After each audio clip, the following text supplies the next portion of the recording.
Oshkosh Media is government programming on GovTV, community programming on Life TV, and community radio on Oshkosh FM 101.9. Welcome to the City Manager's Report, a look at city updates and a preview of the next Oshkosh Common Council meeting agenda.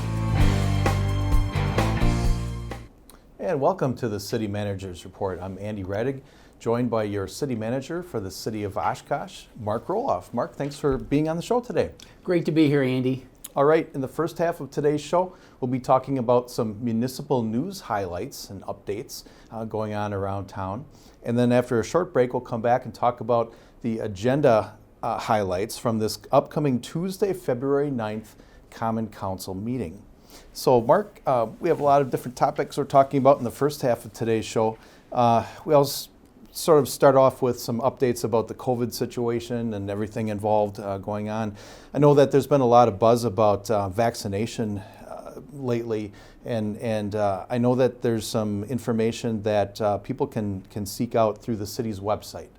Yeah, well, the city's website is really just a portal to the county. Mm-hmm. Winnebago County is our local health department, and so they're doing everything they can to create locations where vaccines can be acquired. And so I encourage everybody, we wanted to put it on our website so people could get it, but that really is, through the county website, is the most effective way. A couple locations are being set up. One's already existing at Sunnyview Expo Center, but they're also going to be setting one up at the Culver Center over at UW Oshkosh. So just go to this page on our website if you want to make it easy for yourself. And there's the response and public health updates. The first one is the vaccine information. So it's only opened up to a limited number of people right now, and admittedly, we're not getting a ton of vaccine supply just yet. So I encourage everybody to be patient, and then of course in the meantime, just because some people are getting vaccines, we still need to do all those precautions to mask up and keep your social distance, wash your hands, all those important things that we need to continue to do until we get to a level that majority of the population, I believe 70% is the magic number. We really need to get about 70% of our population done, and that's going to be for a while. That's not going to be for a while, so we got to be patient with that. Mm-hmm. And I know that the situation regarding face coverings is sort of in flux a little bit, and we're keeping an eye on that. Yeah, we're monitoring it, and literally in the pre-production part of this show, it changed a number of times. Mm-hmm. We're monitoring it. The council has given me direction that they would like to bring back for consideration a local mask ordinance if an order at the state level is overturned. So we're going to continue to monitor that, but we have to see what is the new regulation at the state level so we can determine if we need to have a local ordinance, and if we do, what it needs to contain, because the state could prohibit us from doing something. So we have to take a quick look at it, but we really want to encourage people, continue wearing your masks. I think what I suggest to people is ignore the politics going on at the state level. Mm-hmm. We're going to follow a statewide mask order and encourage people to do that and keep wearing the mask regardless of what happens in Madison. That's really the most effective thing to do. And just to note too that there is a federal order in place for face coverings on GO Transit buses. Yeah, the federal, every bus system in the country gets funding from the federal government, so they're like, look, you need to continue wearing masks on the bus. And we're certainly going to be enforcing that. But, the idea is don't put anybody in a position to challenge it. Just, if you're going to be riding the bus, please wear a mask and just understand you're doing it for everybody else's health, not just your own. Mm-hmm. Exactly. Okay. And we always encourage folks to use the online services that are available on the city's website for bill payment and all sorts of different things there. You can check that out on the city's website. And there are also, as you saw before, there are several updates available from city departments, and those are kept updated according to the changing situation. So you can monitor that website for their latest information. Mark, we have a spring primary election coming up on February 16th, and there's some different ways that folks can vote. Yeah, well, like you said, there are still online services that you can do. You can request your absentee ballot through the myvote.wi.gov website, and then we get that request and we will mail you the request form. You still have to request the ballot through the mail, and then we will provide you with the ballot that you need to get done. We hope people use that. We want to encourage that. But we also have in-person absentee voting here at City Hall through Friday, February 12th. So Okay. that's all. That's the last day you can vote in person at City Hall to do early voting. And remember to bring a photo ID. Absolutely, that's part of state law. So please consider doing that. The early elections like this typically don't have a great turnout. So I would encourage people, if you miss any of these deadlines, I'd encourage you to show up and vote. We're going to be masked up and all the appropriate things. We encourage you to do it. It'll be a very quick experience for you to get in and then get out on election day. So if you don't do early voting, I would encourage you to do it on February 16th. We got like 90% turnout for the presidential election, Right. and your local reps, sometimes we'll get as low as 4%. Come on, everybody, let's do a little better than that. Let's get out there and do your part and be counted. Sure. And locally, we have candidates for Oshkosh Mayor and Oshkosh Common Council. So definitely please remember to vote in the primary election. And for more information about those candidates, you can watch the League of Women Voters and Oshkosh Media Candidates Forums that were recorded recently.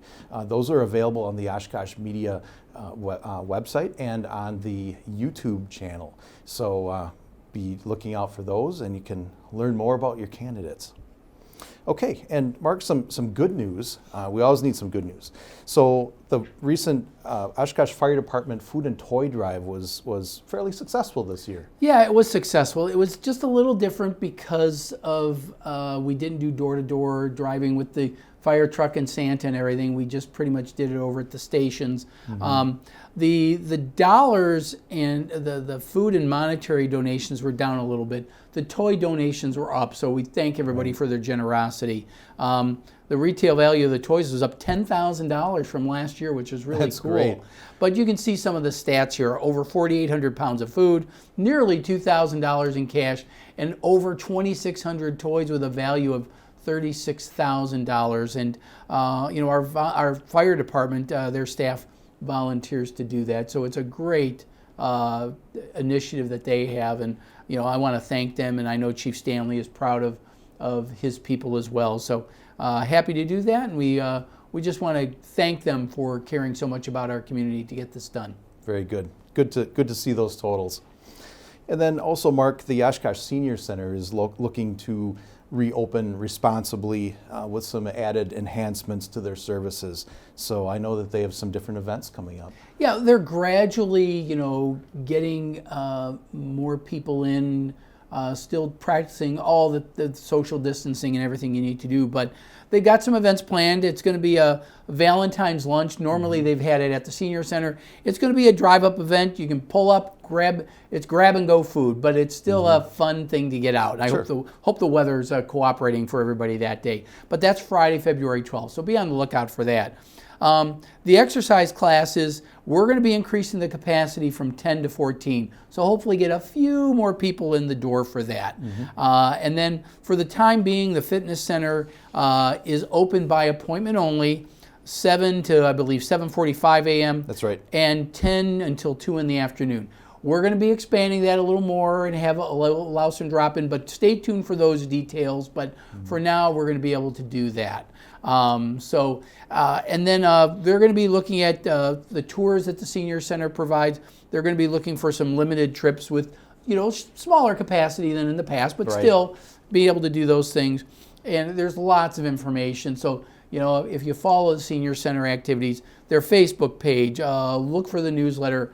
You're going to get these updates, and as things change, we're going to keep everybody updated. But the Valentine's drive-up lunch is our next big event on the 12th, and you saw the graphic there. So, certainly participate if you can and wish to. Okay, and it's always good to see increased activity over at the senior center. So that's something to keep an eye on. Mark, another thing that's of interest is that there's currently a survey open for some public input for naming an existing recreational route. Well, this is now that we're getting some maturity with our we'll say Riverwalk, and try to say that for as few times as possible, but we've got a loop that's pretty much done. So everything you see there in red is where the trail is. There's some on-street trails with this as well, but it's time to name this trail. Sure. And the Bike and Ped Committee said, hey, let's get this going. And so the Bike and Pedestrian Advisory Committee, they're looking for input. So this is the loop around the Fox River, downtown to the Tribal Heritage Crossing on Interstate 41, and then back downtown. And there's a part that goes to Rainbow Park that's getting done this year. That's right. So I think the whole idea is by the time the project's done, we're going to pick a name. So we're using our Palco app. That's it's a service that we subscribe to that is really about citizen engagement. So this time it's about, tell us what you think the name should be. If you don't have the Palco app already, you can download it at the App Store or Google Play, depending on your device. Sure. But you can also go to this our website and look for the Palco app, and you can provide input on this. We've got 8 names that have been that we put into the poll, but you can provide your own name and do it. But I know some people on Facebook have been saying, well, I like this one or that one.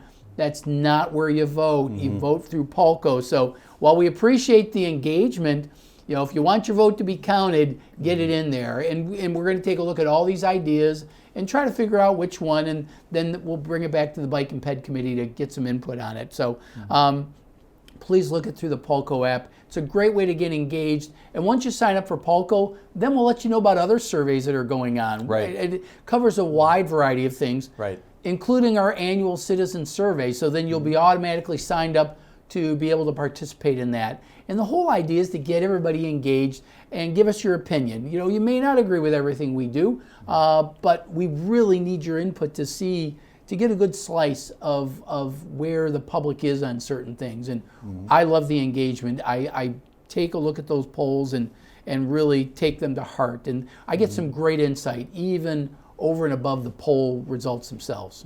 It's a unique opportunity for civic involvement. Oh, absolutely. Okay. And also folks can take a look at the Oshkosh Media Facebook page. There's some posts linking to that survey. So definitely looking for input for a name. Okay, and you know, speaking of some of we've been talking about some events and different things, and Oshkosh hosted 32 special events in 2020. So things continue on. We're real proud of those special events, but that's a 78% drop from 2019. We're doing everything we can to bring some of those events back, but obviously everybody's being careful about that.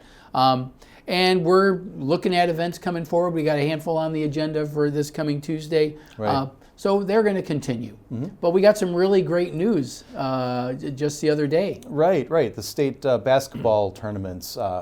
One of the 2 venues for the state basketball tournaments will be here in Oshkosh. Yeah, so Menominee Nation Arena was selected as one of the 2 places. The other ones are going to be in La Crosse, but we don't have all the details yet. These are the general dates. So be on the lookout. I think it's a matter of pride. I think there's going to be limited attendance at these things, but I think it's pretty cool that we're going to be able to host some of the divisions.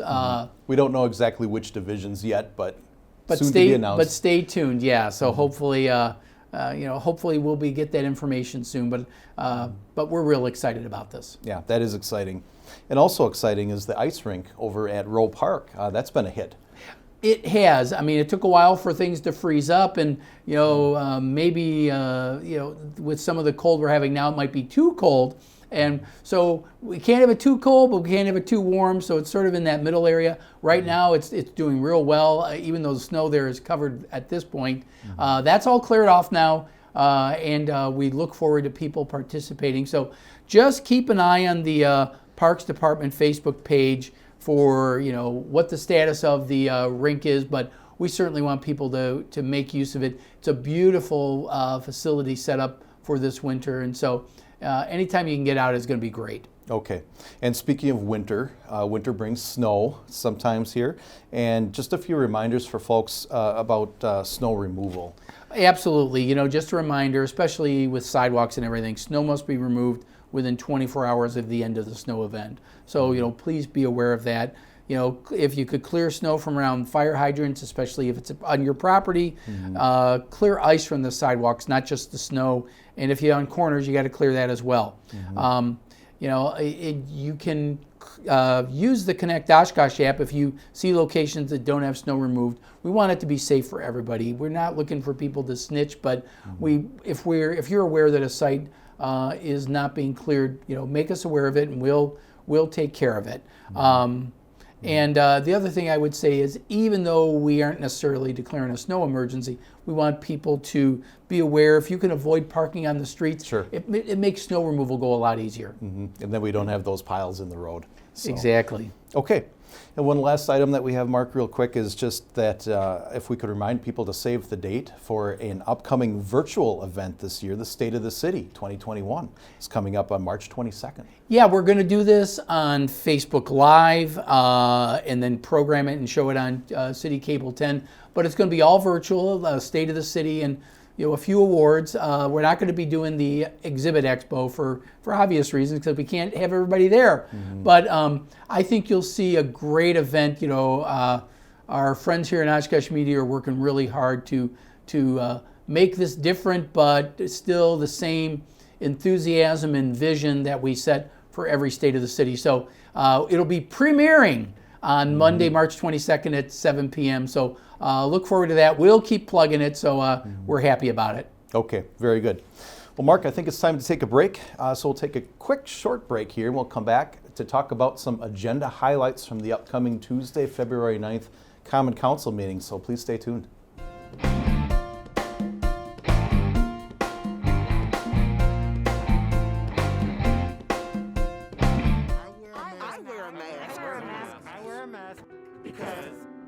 I wear a mask because it's a tiny sacrifice to protect your freedoms. I wear a mask because I can, but my baby can't. I wear a mask because I want to feel safe sending my kids back to school. My kids wear masks to keep their friends safe. Do it for their futures. Even if you don't have to, I hope you choose to.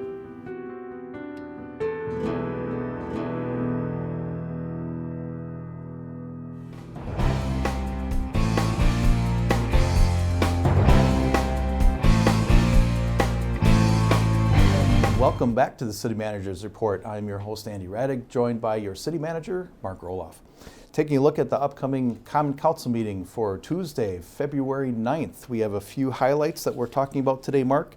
The first item that we have is taking a look at the water filtration plant clear well replacement. That's water storage? Yeah, it's actually the biggest storage vessel that we have in the whole city, but it's cleverly hidden inside the walls of the treatment plant. It is technically under the level of the lake, so we got to get it replaced. And we've been working with the Department of Natural Resources and the Public Service Commission to balance on what the right size should be. And we're getting close to that, so we need to work on the final design to get final approval. Here's where the aerial view of the water filtration plant is. And actually the clear well is kind of on the back side here over by Lindy, between Washington and Merritt, but it gives you a rough idea of where it'll be. But stay tuned. But a lot of people don't necessarily see this, but we want them to be aware that this is something we use to make sure we have a good, adequate water supply for our water system. Okay, all right. And then we have an item also on the agenda regarding an update to the employee handbook, and this is for employee development. What is this about? This is about an initiative that the council asked us to take a look at, because we need to develop our workforce for the future. We've got folks like me, we're in 60s, and eventually we need to make sure that we're prepared for the future. And part of that is to prepare our employees. And this is a tuition reimbursement program that we're initiating with our employees. So this authorizes it, and then our staff will work on a program. We're going to tie the tuition reimbursement to the going rate at UW Oshkosh undergrad rate. We think that's the benchmark to use. Sure. But provide some incentive for employees to go back and get their degree if it can help them advance their career here with the city of Oshkosh. So we're excited about it, and I really appreciate the fact that council recognized this as something that we needed to do. Sounds like a great program. And then we have an item for lighting on the West 9th Avenue reconstruction project. Well, just a reminder for everybody, because it's coming this spring, West 9th, west of Oakwood, all the way out to Linden Oaks. That's going to be completely reconstructed, and we're going to be putting street lights in there, and it's going to be urbanized with curb and gutter and sidewalk. So this is the area, and this is just purchasing the lights. We purchase them in advance, so the contractor is ready to go with putting the lights in when the time is right. So it's just a little reminder to be on the lookout, because 9th is going to be very busy this year. Oh, I would say so. Okay, and kind of in that same area a little bit, we have another item for painting of the water tower, very visible project there. And I understand that it's not necessarily just painting that this involves, but it's also water quality. This is a lot of people, think of a paint job as being more aesthetic. There may be some aesthetic value to this, and we've got some drawings to show you, but this is the water tower over on Washburn near 9th, near the fire station. And these are some renderings of what it'll likely look like, the new city logo, but we're debating about different colors. But the whole idea is the reason you paint this is really for water quality. You need to preserve the exterior so that the water tower has a long life, but internally, inside the water tower, we have to paint it as well, because we got to avoid rust occurring, which would get into our drinking water. So it's a $993,000, nearly $1 million. But it's something we need to do to make sure that the water quality is preserved, and it's a very special paint that's done to do that. So it protects water quality. Okay. And then we also have an item for some tax incremental districts that are being dissolved downtown. These are two smaller tax increment districts that have been around for a number of years. Okay. TIF number 10 is at Main and Washington. This is basically the old bank building and the exclusive company right on the east side at Washington. So we're closing that one, and then the graphic on your right shows you the Washington building. It's essentially at the corner of Court and Washington, another smaller TIF district that was done. These two areas in total are up over $900,000 in value. They've been using to pay off the debt on this tax increment district. That $900,000 in value is now being returned to the city and all of the taxing entities, so that will help lower property taxes, and basically that's going to be contributing to the tax base of the city. So we're real excited that this $900,000 in value is going back on the regular tax roll. Okay, all right. And then our next item is for the birds, Mark.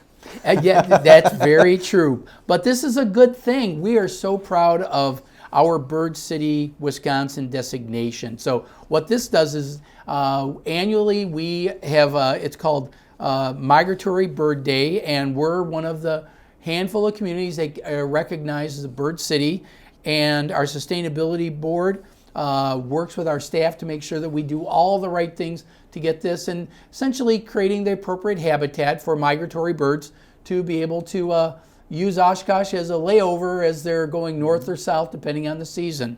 If I was the birds, I'd be heading south right now. But it's really a great recognition that we do things to help migratory birds and create that habitat in our park system.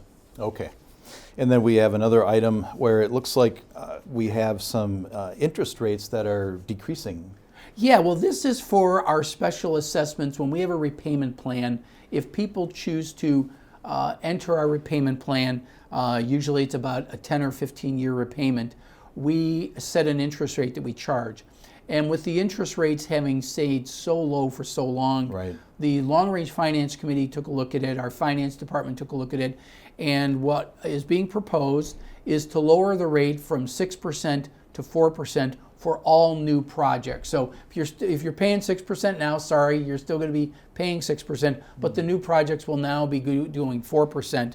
And we'll keep an eye on that. If the interest rates go up, we may have to look at that in the future. But right now they're holding their own, and we're kind of tying it to what we borrow for.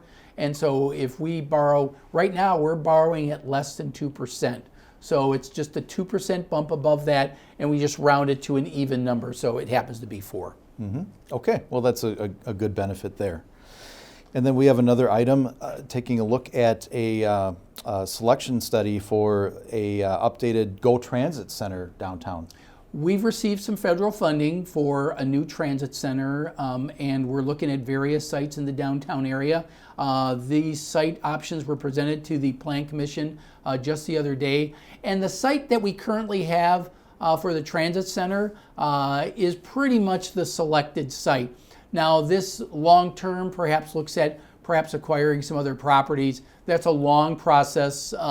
We certainly just have to take a look at the potential sites. So council will take a look at this, and the Plan Commission and the Transit Advisory Board both recommend that we should stay at this site.